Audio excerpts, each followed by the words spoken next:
Welcome back to the Racing Post Open Golf Preview.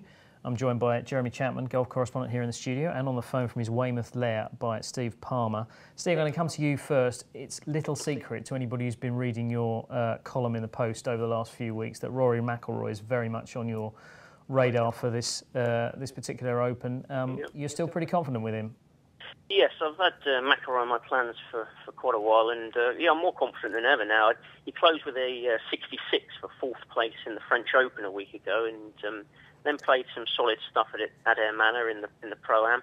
And crucially, I think he skipped the Scottish Open this week to prepare properly for St Andrews. I was actually passionately trying to convince him to do that when we were having dinner in Dublin a couple of months ago, and I think he's heeded my advice actually, because he originally was going to play at Loch Lomond, but didn't. So he's fresh as a daisy for St Andrews, and it's a course where his record is superb.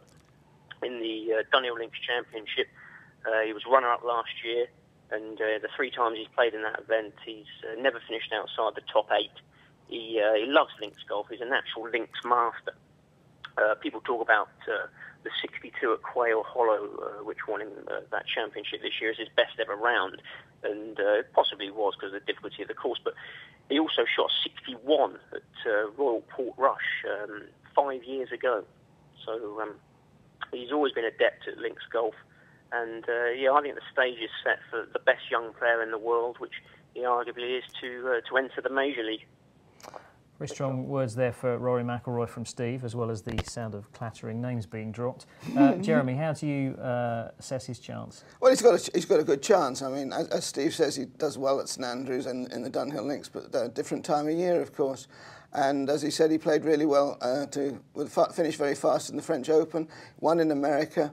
Hasn't won in Europe for a long time. His wins to run record not very good yet, but then hasn't always been the best of putters. But I don't think St Andrews is going to be too much of a strain on him. The greens, I played St Andrews in April, and the greens aren't a problem there, although they're very big, the big double greens.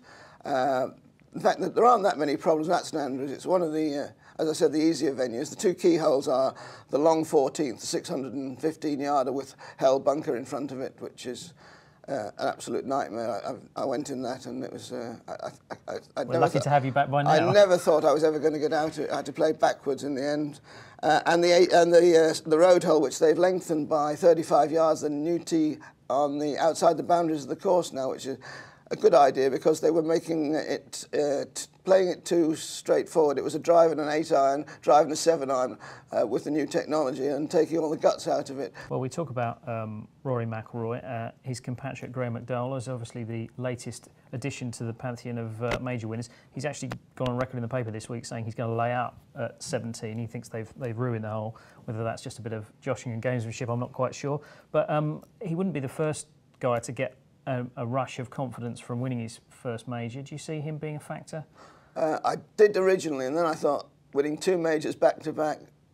I didn't really think it was on. You know, it doesn't happen very often unless you're Tiger Woods. He was 11th there in 2005. You know, and he's got a fair record in the Dunhill as well. Not played very well so far in the Scottish Open, but that's a different kettle of fish. The 11th was his best Open finish, never been in the top 10, so not necessarily a great player of the Open, but of course the confidence, the rush of blood he's going to get from that, going to be phenomenal. But he does say that all the demands on his time and lack of practice chances, he hasn't been able to practice too much. He will be practicing, obviously, after this one's finished, got the Scottish Open out of the way. But as Steve says, those that have played in the Scottish Open, not necessarily the best preparation, and he has got all these other calls on his time now, which he's never had before, and it's a whole different world for him.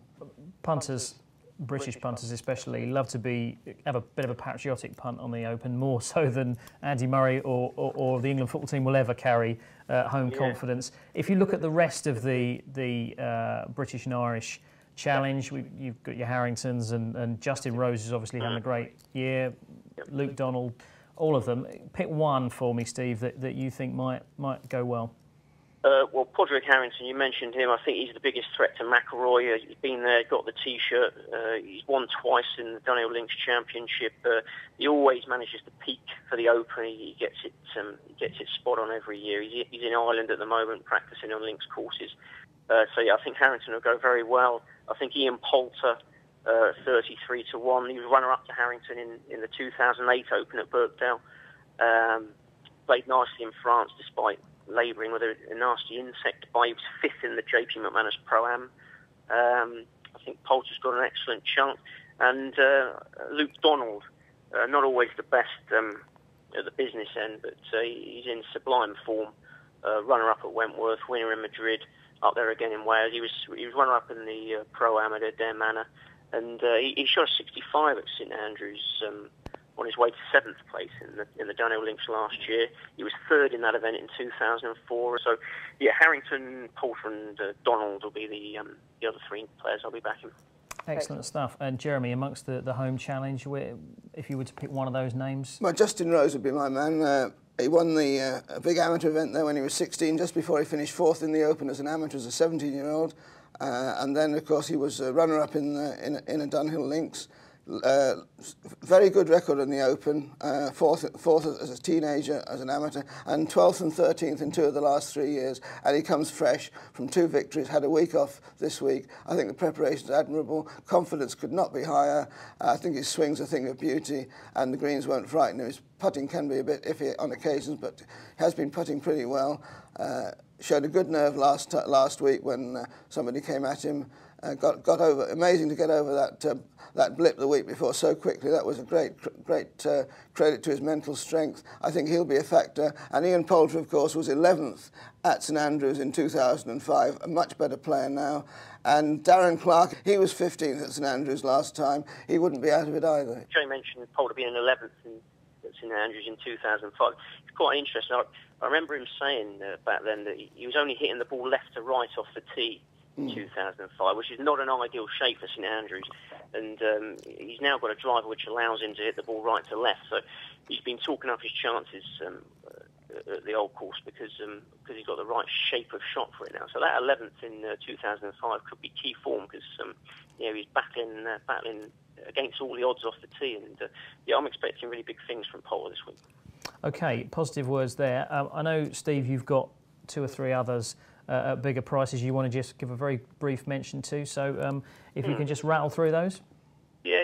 I mean, I'll only be having 4 bets on those players, but people looking for outsiders with a squeak. Charles Schwartzel is a great player. He's grown in stature. Henrik Stenson has been a very quiet season for him, but he's a class act who is proven on the course. And the best 3-figure price I can find is Thomas Bjorn, who was he was runner-up to Tiger Woods in 2000. Is a proven Open contender, and he's found some really solid form in recent weeks. So, Thomas Bjorn could be a dark horse. 3 names there from Steve. Jeremy, any big prices winking at you? Big prices. I'm looking at some really long-priced big hitters. I think, the fact that John Daly won there in '95 when he was easily the longest hitter in the world is going to be... he did it. A lot of people landed 80 to 1 shots that week. They said if you can take those fairway bunkers out of play at St Andrews, you've got every chance as long as you keep it on the left. Now Tiger's saying that if you hit it to the left, you haven't got the right angles in, so you need someone who knows exactly where they're hitting it. And there's a whole bunch of people now hitting it past John Daly, including Mickelson. Of course, he's not an outsider, but people like Dustin Johnson who blew it at the US Open, and Alvaro Quiroz and JB Holmes might be a good chance at 150 to 1. He hits it out of sight. Not played very well at the Scottish Open. I wouldn't be too worried about that. I think that the less complicated St Andrews, if he gets a handle on it early and uses his brain, he's a much improved putter, I suppose. 150 to 1 JB Holmes I'd put up. Excellent. And Thomas Bjorn as well. I'm very much with Steve. It's a good Open record. Of course, everybody remembers him from blowing the one at St George's. But as Steve said, he was second at St Andrews to Woods back in 2000, wasn't it? That's right. OK, great stuff. If I could, just to sum up then, Steve, coming to you first, it's Rory, McIlroy and the rest trailing in behind. I think McIlroy's the best bet. He loves St Andrews. Harrington will put pressure on him as always, and Poulter and Donald can lead the English charge. They'll be my four recommended bets. Excellent stuff. And Jeremy, amongst the market leaders, you quite liked Ernie Els? Yeah, Ernie Els among the market leaders. Wouldn't rule out Mickelson. I think that course gives him a great chance, although he's a left-handed draw of the ball, which means he's going to be on the right most of the time. But so that wouldn't be in his favour because traditionally it's people who keep it on the left-hand side who stay out of trouble. Ian Poulter I like. I say Justin Rose, definitely Justin Rose, Ian Poulter. Luke Donald, I'm with Steve on that. Rory McIlroy, I wouldn't say no to that. And for outsiders, JB Holmes and maybe Thomas Bjorn. Plenty to get your teeth stuck into there. Don't forget to read the pull-out for the Open Golf in Wednesday's Racing Post. It'll be well worth reading with all of Jeremy's tips and reports daily on the internet on racingpost.com from Steve as well. Gentlemen, thanks very much. Join us again soon.